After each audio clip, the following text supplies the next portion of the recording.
മരത്തിന്റെ ഉണങ്ങിയ കമ്പുമായി രാവിലെ തന്നെ ഞാൻ എങ്ങോട്ട് പോകുന്നെന്നായിരിക്കും നിങ്ങൾ ചിന്തിക്കുന്നത്. കഴിഞ്ഞ കുറേ ദിവസമായി വിചാരിക്കുന്നതായിരുന്നു എന്റെ വിയറ്റ്നാമിലെ പ്ലാവിൽ ചക്കകളുടെ ഭാരം കാരണം ചാഞ്ഞു നിന്നിരുന്ന ചില്ലയ്ക്ക് ഒരു സപ്പോർട്ട് കൊടുക്കണമെന്ന്.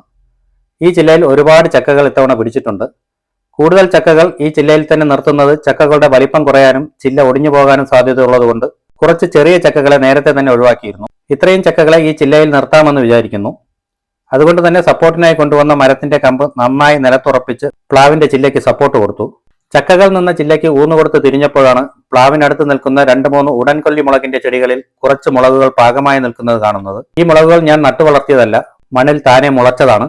ഇതിൽ നിന്ന് കുറേ മുളകുകൾ ഇതിനോടകം തന്നെ കിട്ടിക്കഴിഞ്ഞു. വലിയ മണമില്ലെങ്കിലും നല്ല എരിവാണ് ഈ മുളകിന്. 2-3 ദിവസത്തേക്ക് ആവശ്യമുള്ള മുളകുകളും ഒന്ന് പറിച്ചെടുത്തു. മുളകുകളും കൊണ്ട് മടങ്ങുന്നതിനിടയിൽ സന്തോഷം നൽകുന്ന മറ്റൊരു കാഴ്ച കൂടി കണ്ടു. എന്റെ തായ്ലൻഡ് ചാമ്പയിൽ വീണ്ടും കായ്കൾ പിടിച്ചു തുടങ്ങിയിരിക്കുന്നു. ഒരാഴ്ച കൂടി കഴിഞ്ഞാൽ ഇതെല്ലാം വലിപ്പമുള്ള ചാമ്പക്കകളായിട്ട് മാറും. ഇന്നത്തെ വീഡിയോ ഇത്രയേ ഉള്ളൂ. വീഡിയോ ഇഷ്ടമായാൽ ലൈക്ക് ചെയ്യണേ.